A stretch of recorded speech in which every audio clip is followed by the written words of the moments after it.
SpaceX. You can't just buy stock in the stock market, and yet there's probably not a day that I don't read an article about SpaceX. It's unbelievable. So it's because of you. And when we started investing, I was speaking with the CFO the other night of the launch business. It's two businesses, launch and Starlink satellites. And I was speaking with her the other night, and I was saying, we were talking about growth, and she said, Ron, when you started to invest, we had linear growth. We now have exponential growth. So growth is really accelerating right now. And the things that we're doing are just remarkable. People clamor to try to own stock. So you never read about this. It's the first page of the New York Times saying that in order to own stock in SpaceX, you have to know someone.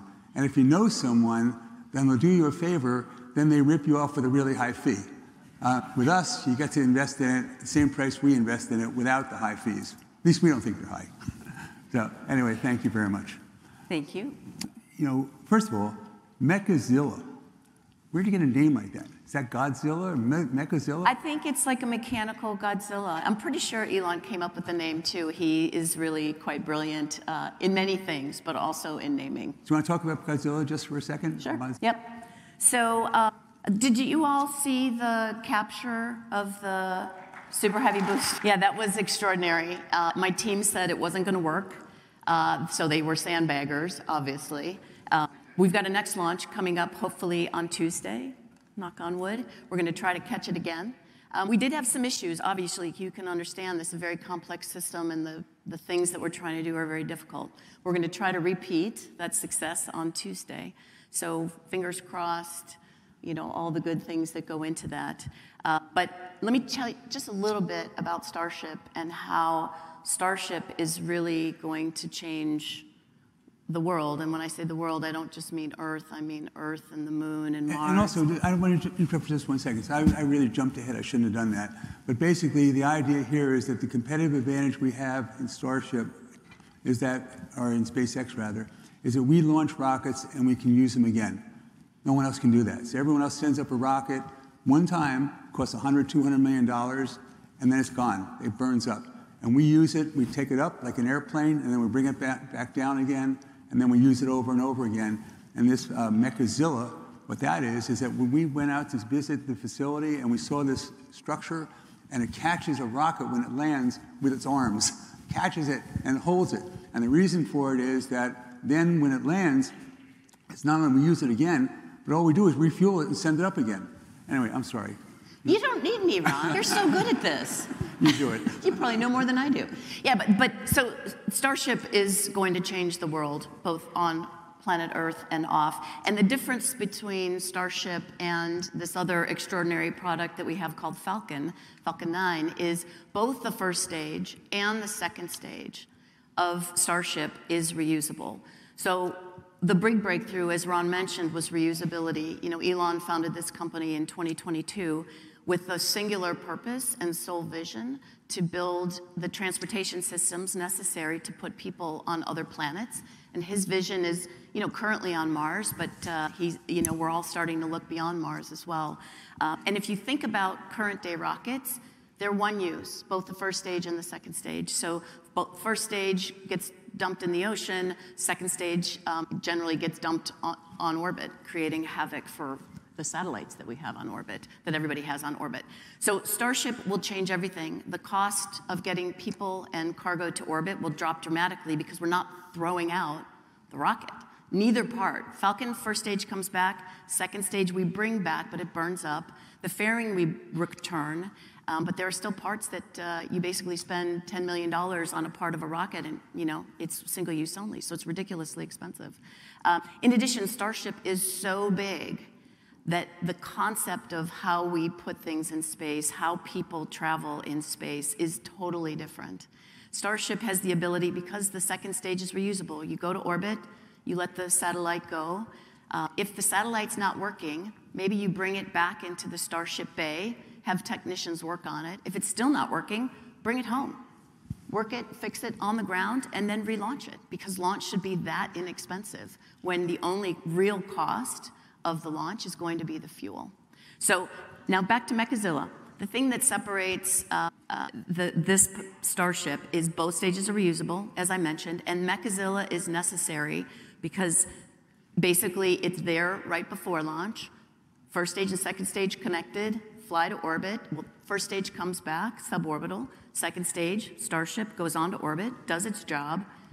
First stage comes back, gets caught, gently down on the launch mount, and then it can move over and pick up another second stage that's sitting there, another Starship, bring it up, put it on, refuel, and go. So this is the vehicle and the system that will make flying rockets much more like flying airplanes.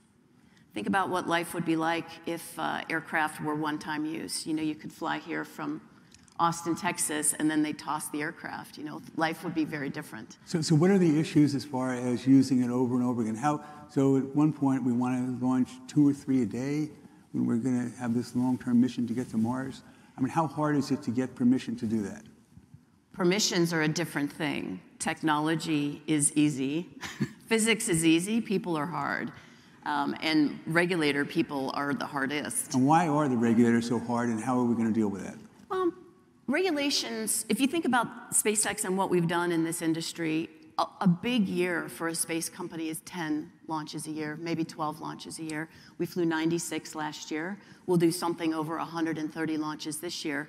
The regulatory regime and the rules associated with that were built for that 10 launch a year per company, not 100 or 130 or 160. And so if you launch 10 times a year, let's say roughly, let's make it easy, once a month, the regulatory system has time to license that launch. It's got at least a month before the next one. I launch Falcon every 2 or 2.5 days. And the regs just weren't built to keep up with that. So how do you get that to change? How do you get that to change? Well, regs take 5 years to change. So we'll be working through waivers. They're called guidance papers to try to operationalize the regulatory regime. You know, we never complain about regulation. It's not there is regulation. It's that regulation in the US, maybe globally, maybe not China, but maybe everywhere else, regulation is slowing technology down. It's not helping, it's slowing. And all we ask is regulate industries, make them safe, make them right, make them fair, but you gotta go faster, much faster. Is anyone else trying to land rockets over and over again and use them over and over again? China has had some success in that, and there are other organizations in the US that are also trying to land rockets. We're now doing more satellite business instead of just launching other people's satellites. We're making them ourselves. Yes, we make a lot of satellites, 50 or 60 satellites a week we build. And I mean, I've grown up in this industry, by the way. I started my aerospace career in 1988. My children say it was just after the Ice Age. And in that time frame, you know, 1 satellite launch per year per company was a big deal. And it would take 10 years to develop that satellite. We developed the Starlink system. We're on we call it version 2, but it's probably like 3.5. We started the program in 2015. We launched in 2019. And we're on version 3, roughly 3.5. We'll call it version 2 now. And we build 60 satellites a week. And we're doing this also for Starshield? Starshield is a very interesting area. Starshield, can you explain what that is? Yeah, so Starlink is the commercial product that we have. Who has Starlink? Wow, you guys need to buy Starlink. It's the best internet available. How could you not own Starlink? I have 7 of them. I have one on my car, in fact, because I live in Central Texas, and I used to drop calls when I was chatting with Elon or in meetings with Elon, and I knew that was a loser. So I got a Mini and put it on ski racks on my Model S Tesla. So I don't drop calls with Elon anymore. It's way better. It's way better. So yeah, Starshield is basically a derivative of the commercial product Starlink for government use, government applications. So you once told me that one of the only things that's preventing my grandchildren from speaking Mandarin is SpaceX. Oh, no, that was very bold of me. Probably true. But the idea about Starshield, that protects our nation. It does some mission areas. It is certainly not the entire suite of things that are important for national security. But it's a very important element of it. I think it's very important. And the other satellites that we're building for mass use are what? So we have the Starlink system, which is broadband, available globally where the beams will go down any place on the globe, but we still have licenses to get. I think we're in 114 countries and markets with about 100 or 120 to go. So that is broadband. In your car, on your RV, in your home, camping, that's Starlink. Starshield is a derivative of that, again, for government use, with slightly different kind of concepts employed. And then we also have started launching what we call our direct-to-cell business. Some people call it direct-to-device, where you actually, your cell phone is communicating with low Earth orbiting satellites. And right now, we'll be rolling that out very quickly, probably within the next month or so.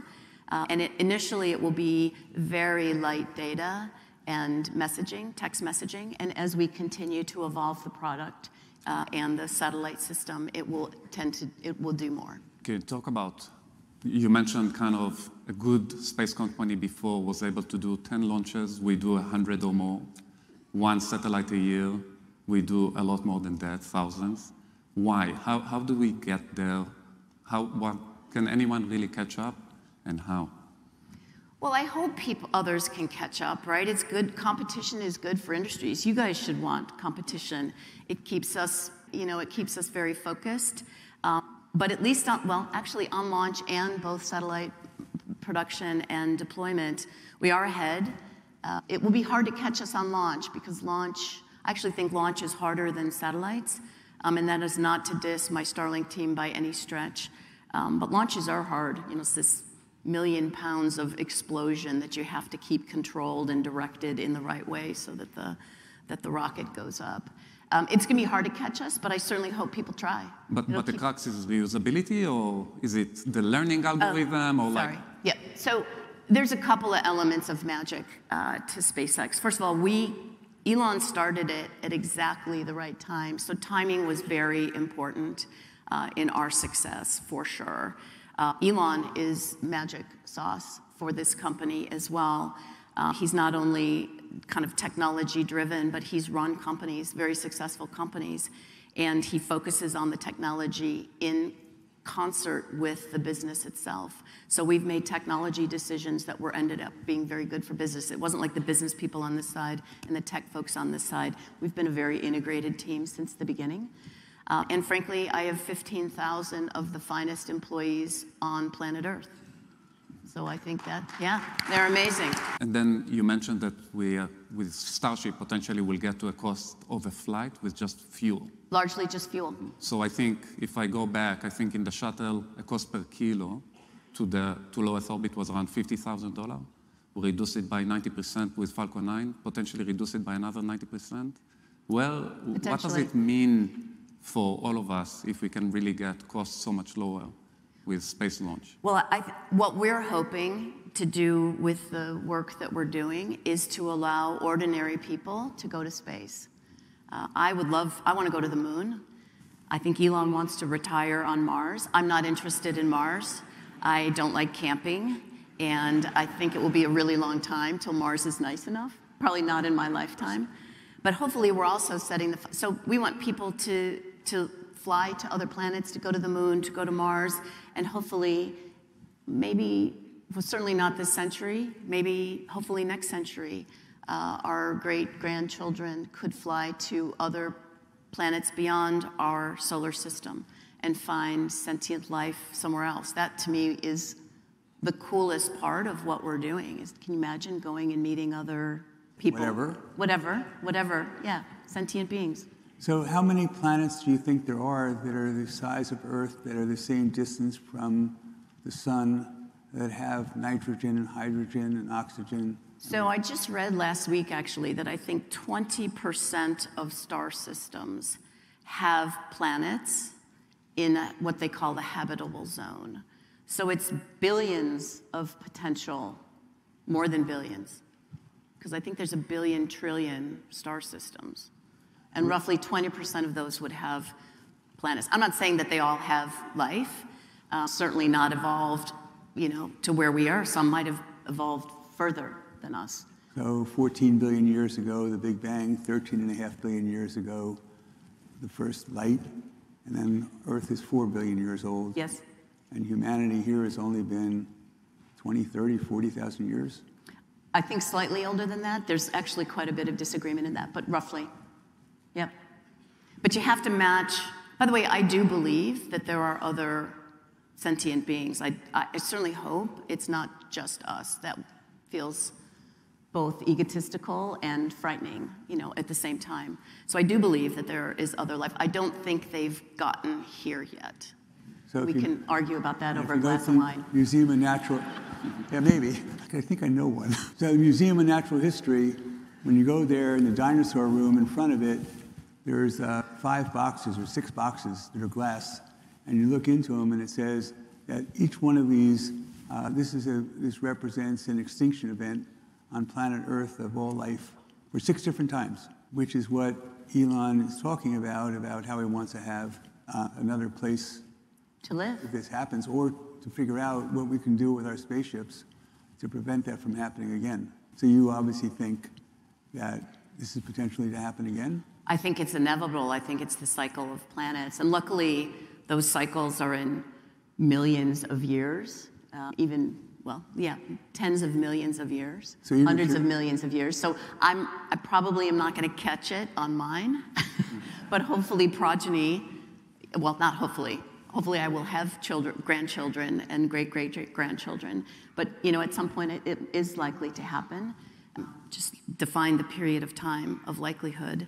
And so I think it's really important for humans to, and then go to Proxima, and then wherever the next nearest star system is with a habitable planet. So the competitive advantage, why other people can't easily do what we do, is that we can use the rockets over and over again, and they keep getting better and better and better. And I look at rockets, it's like a tube, it looks like a tube to me. What's so complicated about it? And by the way, you talked also about how Starship is so big. How big? How big is it? It's the biggest rocket ever? Yes, it's very big. 30 stories? Very big. It's a technical term, it's gigantic. It looks like, have you gone for a launch? Yeah. You've been, right? It looks like a high-rise New York office building lifting off the ground. It's gigantic.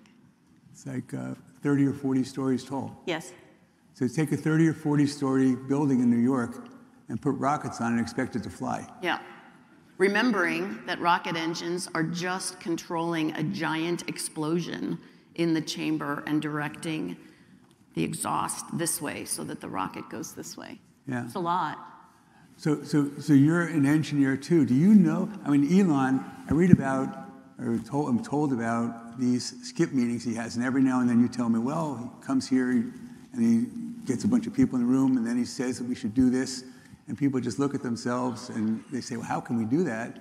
And then he leaves, and you say, well, if he says you can do it, you can do it, and you figure out how to do it. So he has these skip meetings.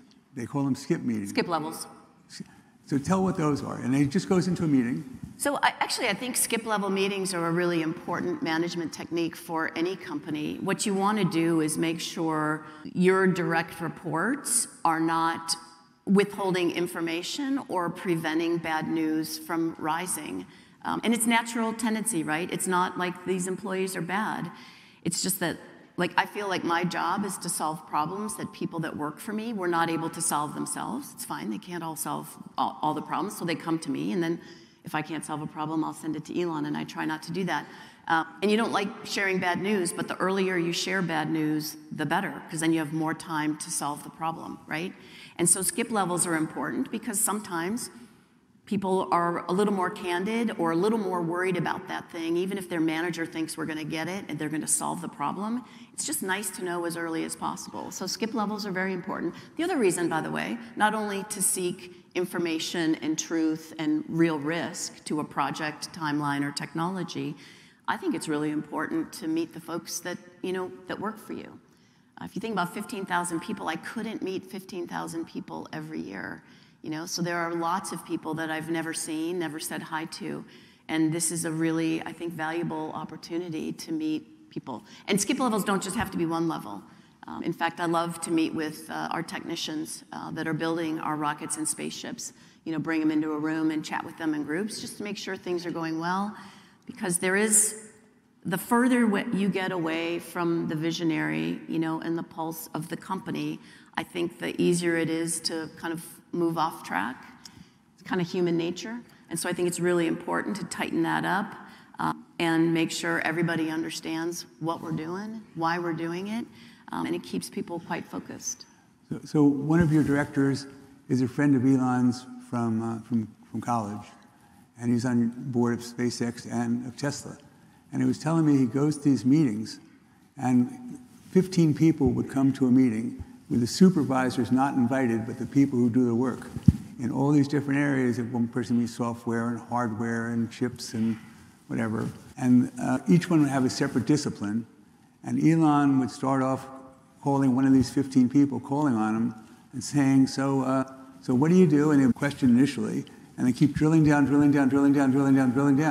until he gets to a point where the person can't answer the question and says, I'm sorry, I don't know the answer to that. And it was clear to everyone that Elon knows more about the discipline than the person who's performing the tasks. Is that accurate? In many areas. He is extraordinary, by the way. I love working for Elon. I love working for Elon. I don't have to work. I don't have to work, and I love working for Elon. And the problems that you face are problems like what? What goes wrong? What doesn't work right? I mean, everything? Everything goes wrong.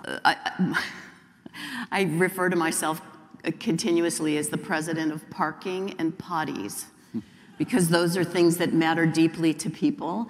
And, sometimes things go wrong with potties, and I get an email or a text, hey, and then I'll find the right facility person. That hasn't happened very recently, but within a couple of years, that's happened. And parking is meaningful to people.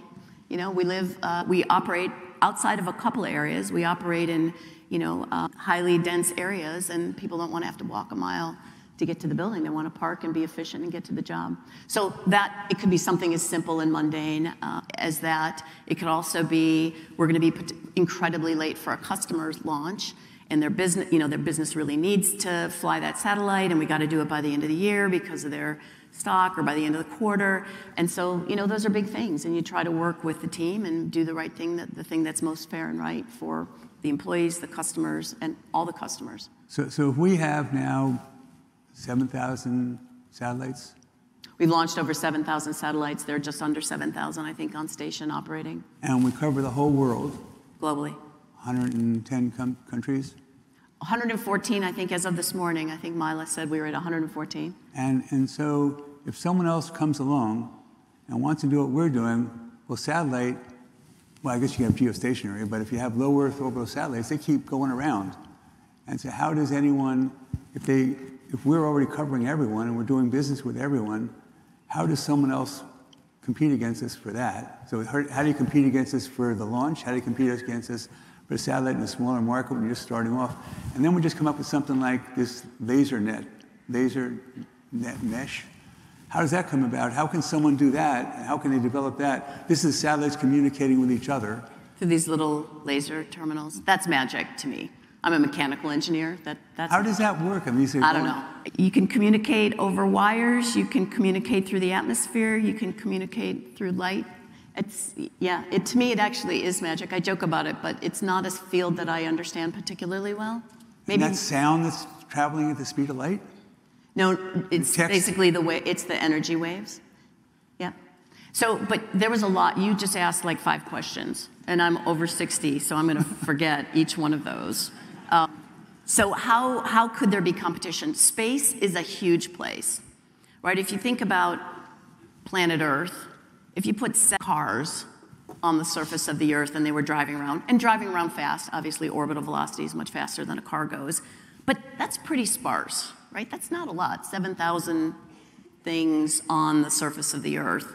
And every time you increase altitude, that shell is bigger and bigger. So even though 7,000 satellites sounds like a lot, space is big, and there are lots of layers. If you're thinking about like highways or freeways that are stacked, there are lots of stacking that you can do.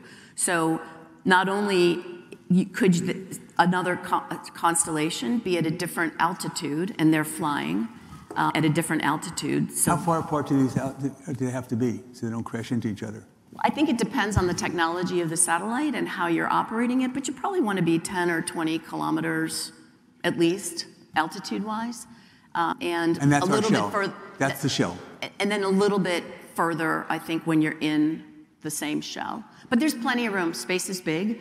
But really the key to prevent satellites from mechanically interfering with each other is to be very candid about where your satellite is.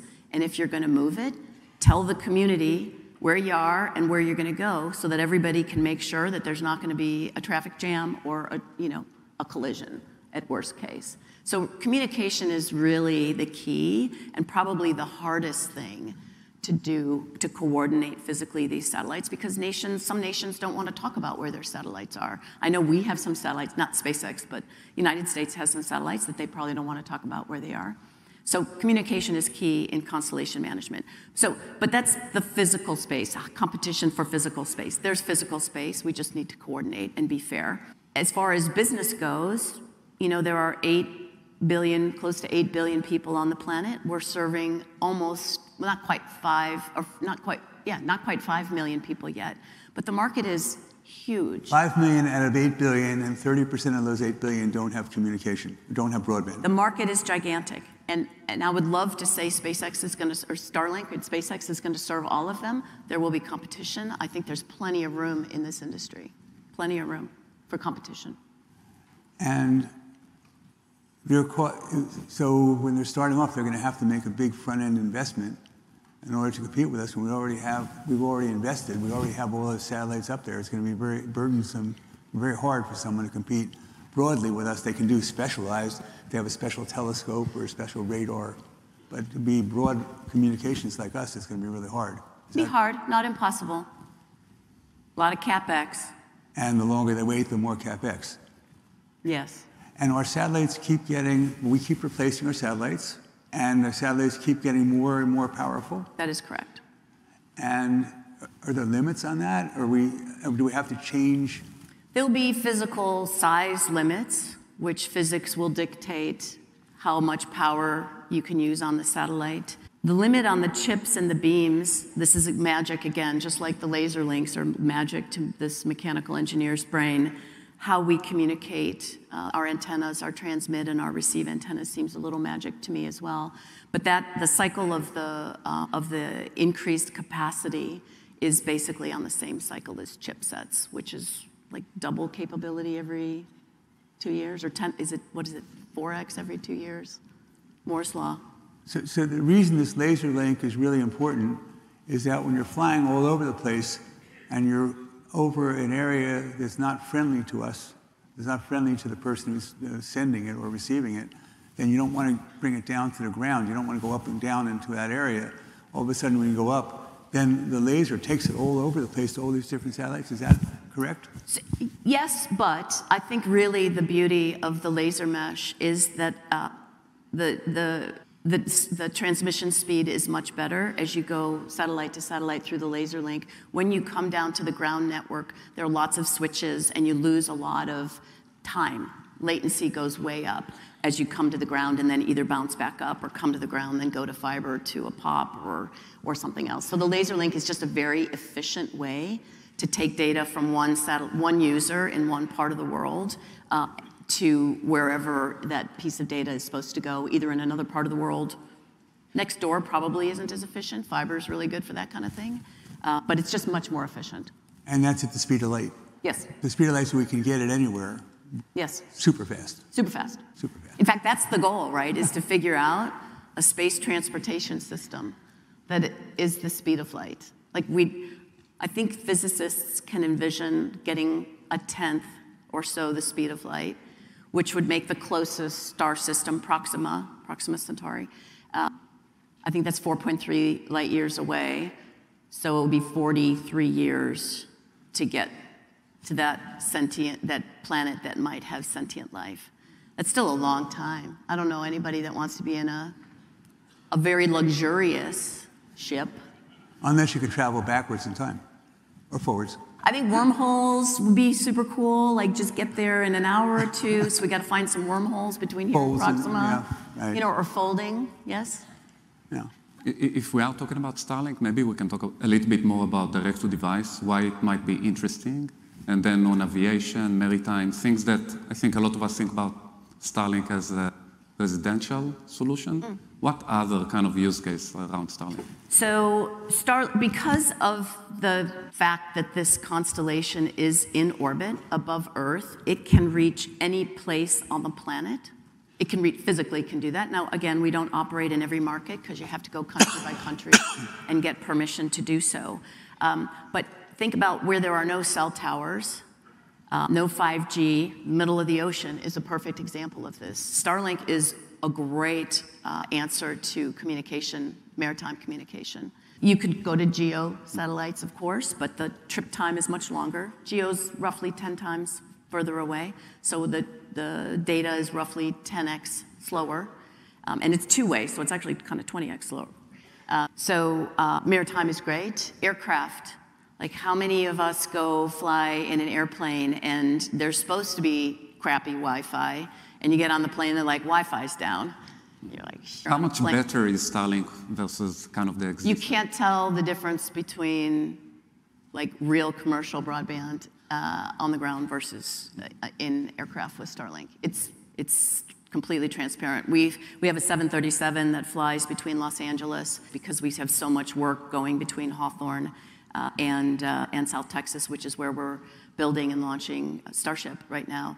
And we have Starlink, of course, on the plane, and so 150 or so SpaceX employees are diligently working, VPNing on Teams calls or Zoom calls, all of them on the plane, and it's pretty transparent. And then connecting to the question on the kind of evolution of technology. Yes. Today, Starlink that we see is already amazing compared to everything else, yes. But it's probably the worst Starlink we'll ever see, right? Like the next generation. Next generation will have smaller beams, more capacity per beam, lower latency. Yeah. So we'll provide even better service. Even better.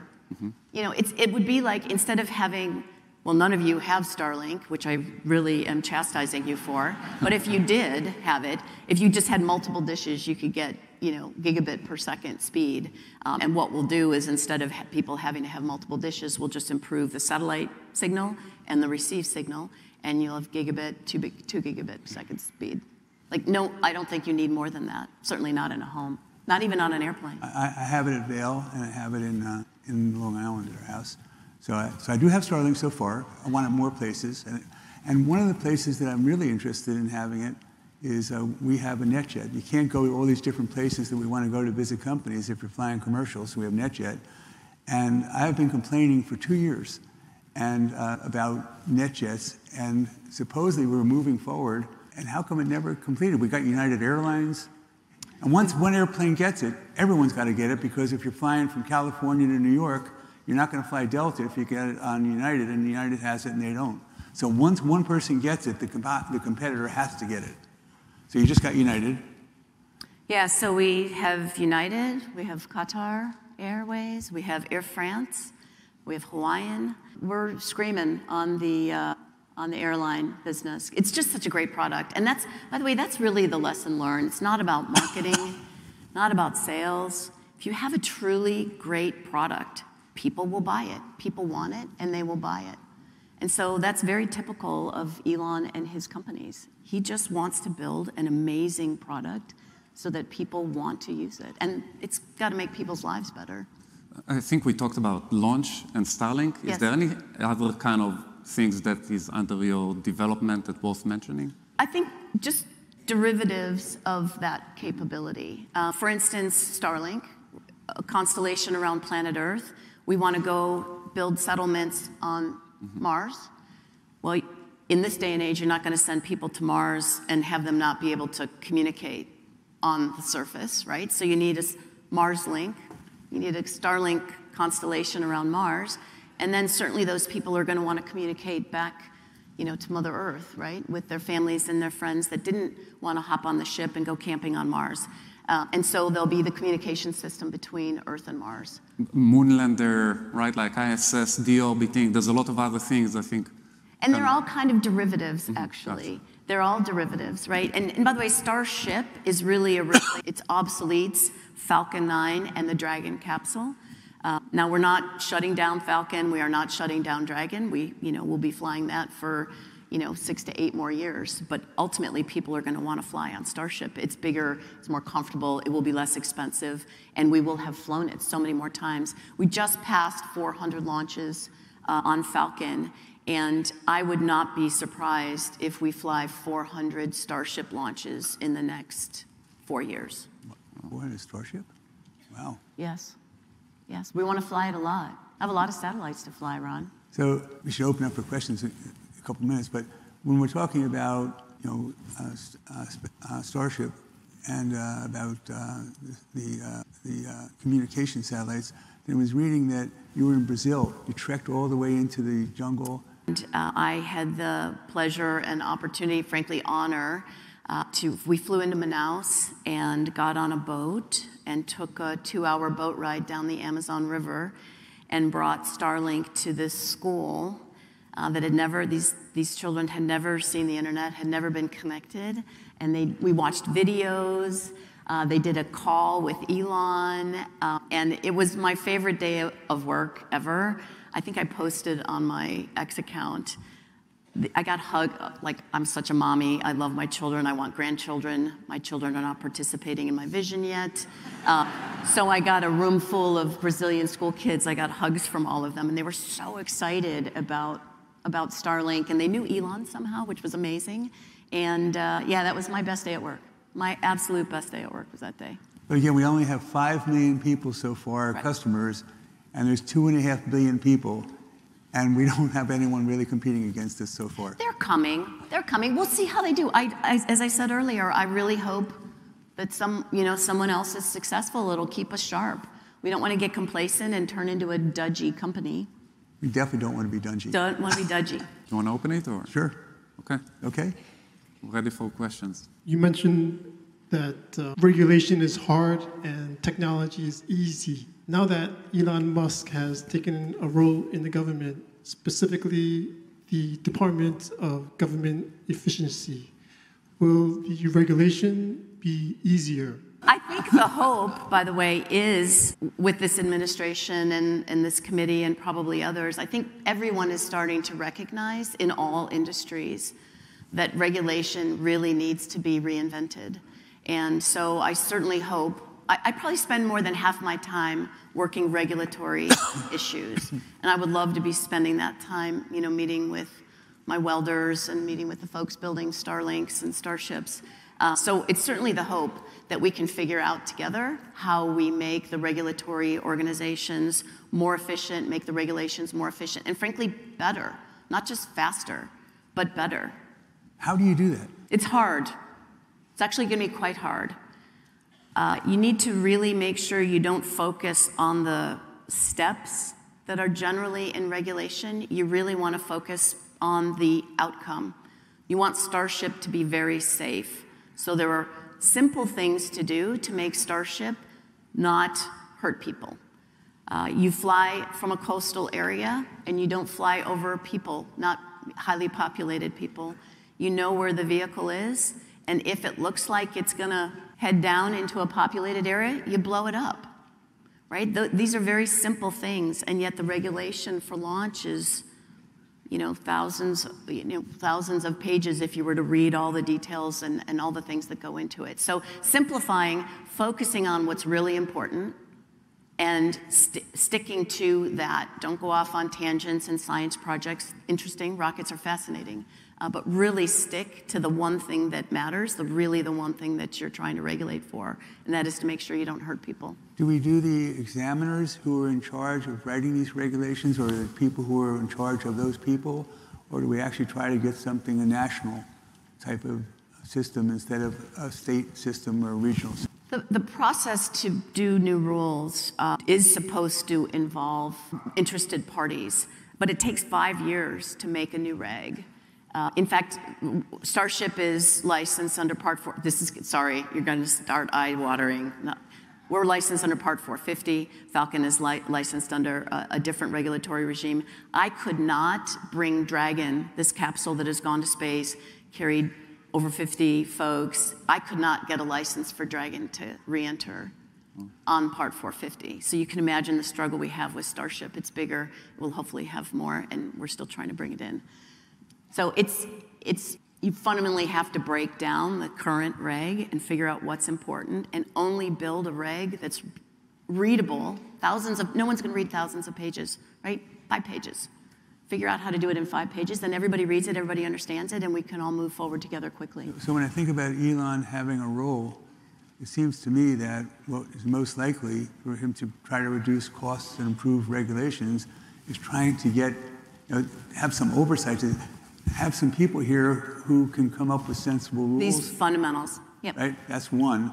And number two, to reduce costs in operations of defense, for example, instead of having this cost-plus regimen, to make it where you bid like we do for the systems, instead of saying, okay, here's what you get, you spend it, and you get 12% off the top, so we incent people to take longer and cost more than if they just were here, we're saying, okay, you're gonna get $2 billion or $3 billion, and if you can make a profit on it, great. If you can't, too bad. Yeah.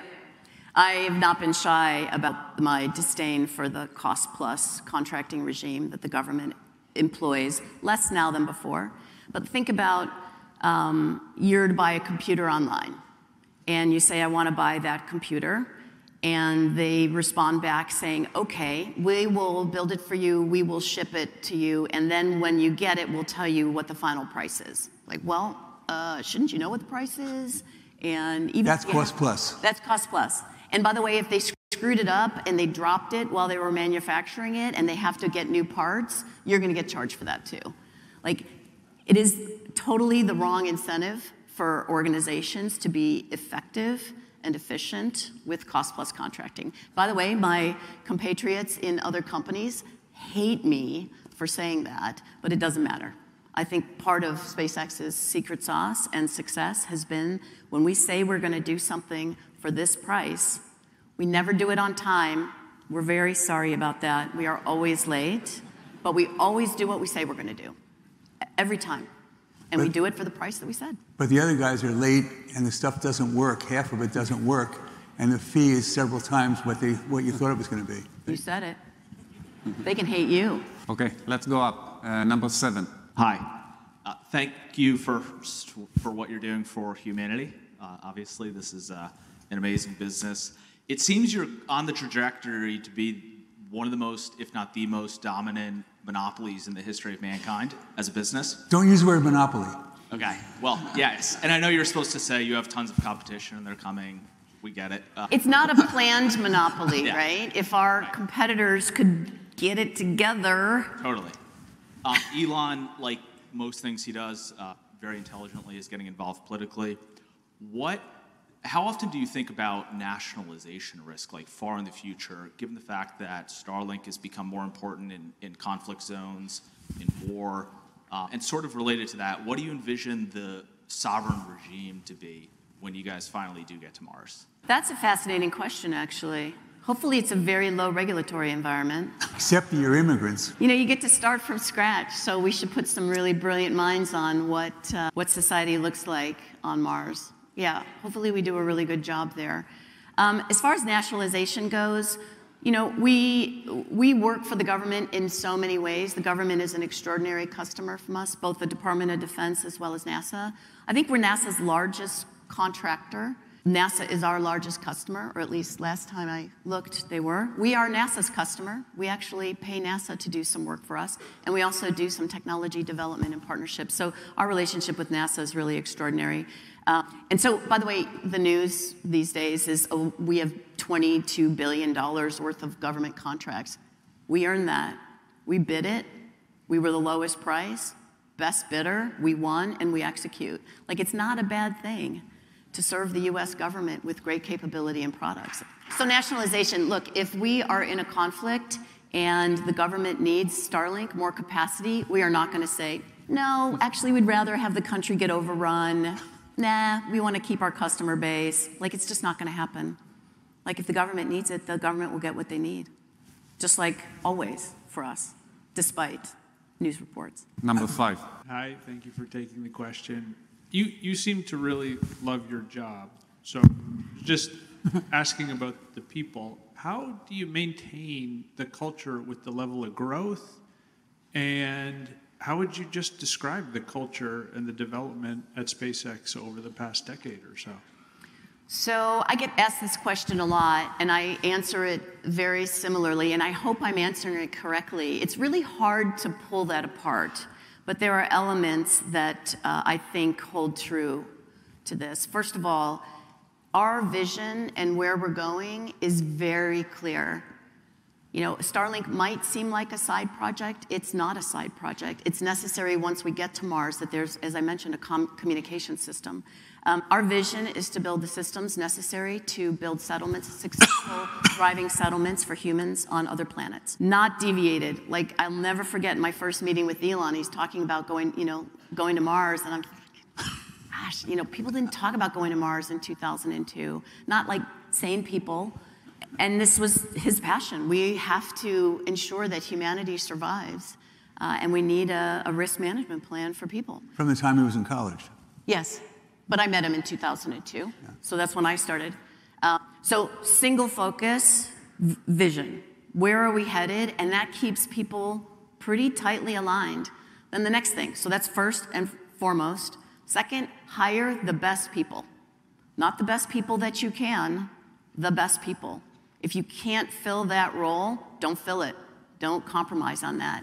Our employees, I say it every time I possibly can, I love my job because I work with 15,000 extraordinary people of all shapes and sizes, all technical areas. It's the best place to work, frankly. You don't want to work at a company where, people are slow and stodgy. Like, it's very energizing and very motivated to work with really smart people. So that's number 2. And then the third for sure is set really crazy goals. Like, what seems impossible, set that as a goal, because it keeps people moving really fast. You've hired the right people. They're motivated. They want to do really good work. And give them a really hard job and let them run. And I think that's why we have maintained, well, frankly, we've gotten faster with time, right? The other things, we have a very vocal population. I call them mouthy. I want mouthy employees. I can't solve problems that I don't know about. I really want to hear where we're screwing it up. That's really important. So we have a very aggressive feedback culture. I want to hear what's going wrong. If someone's super helpful, please say thank you, pat them on the back. If someone wasn't particularly helpful, let them know. They probably didn't know they weren't helpful. And they probably didn't know they were getting in your way. Just be very vocal, very honest, respectful. But I would say that's our culture. Super hard-charging, hard-moving, smart. You see a lot of smiles. Everybody's in SpaceX T-shirts and gear as well. Like, people are very proud about working there, which makes me really happy. I love when something's accomplished and everyone goes crazy. Going bananas. Yeah. That is a benefit, by the way. It's something that we can celebrate. Like 3 times a week we're launching. That's a huge celebration. And I think as entrepreneurs think about starting companies, you want to find moments to rally around. And launches are great. I'm not saying go in the launch startup business. I don't think it's very good. But find those rally points. It's really motivating for the teams to get together and hug each other and cry. Well, launch is good for SpaceX, not good for us. We have 1 minute left, so number 3. The low Earth orbit satellite systems in the earliest days were all financial flops. Iridium in the first iteration failed. Globalstar, the same. Teledesic really never got off the ground, literally. You had European systems as well. So you're in a really challenging area that had failure after failure after failure, and you're finding a way to make it work. So in terms of going forward, you're a private company. You're not obligated to tell us anything about the financial performance. However, can you add a little color? What's the kind of return on investment for your different businesses? You've got to actually make it work. Obviously, you're growing, so you're getting revenue and ideally a profit. But can you give us any kind of color to help bring that to life? So we're going to make some money on Starlink this year. I could say that. We've had quarters of making money in Starlink in the past. I think we've been successful. First of all, the chip technology has developed to the point where it's easier to be successful now. I credit my team as well, extraordinary team of engineers and techs and folks building the satellites, and incredible technology, actually. And then we own launch. So that is also kind of a helper in making sure our low Earth orbit system is successful. So that's that piece. I'm not going to talk about our financials. I think the future is incredibly bright. I think we were chatting with an investor, came in 2018, and I think we're 5 or 10x now what we were then. And that's not fake, right? The company is incredibly valuable, I think, right now because of Starlink, and I think Starlink will, add a zero probably at least as we continue to grow the Starlink system. But ultimately, I think Starship will be the thing that takes us over the top as one of the most valuable companies. We can't even envision what Starship is going to do to humanity and humans' lives. And I think that will be the most valuable part of SpaceX. I know I didn't answer what you wanted me to answer, but you knew I wasn't gonna. So we are an investor in SpaceX. We do have ability to look at the financials of SpaceX. We have made, from the time we started investing in 2017, 7 times our money. We now have investments that are worth $2.8 billion that cost us a little bit over $1 billion over the past 7 years. We continue to invest on every one of their offerings. We think that we're going to triple our money again over the next 5 years, and then we think in the 2030s we can make 5 times again. So we think from current levels, based upon what our projections are, based on the information that we have has been provided to us, we think that we're going to make 15 times our money again over the next 15 years. Elon believes that our goals are very conservative to his goals, just as an aside. Thanks so much.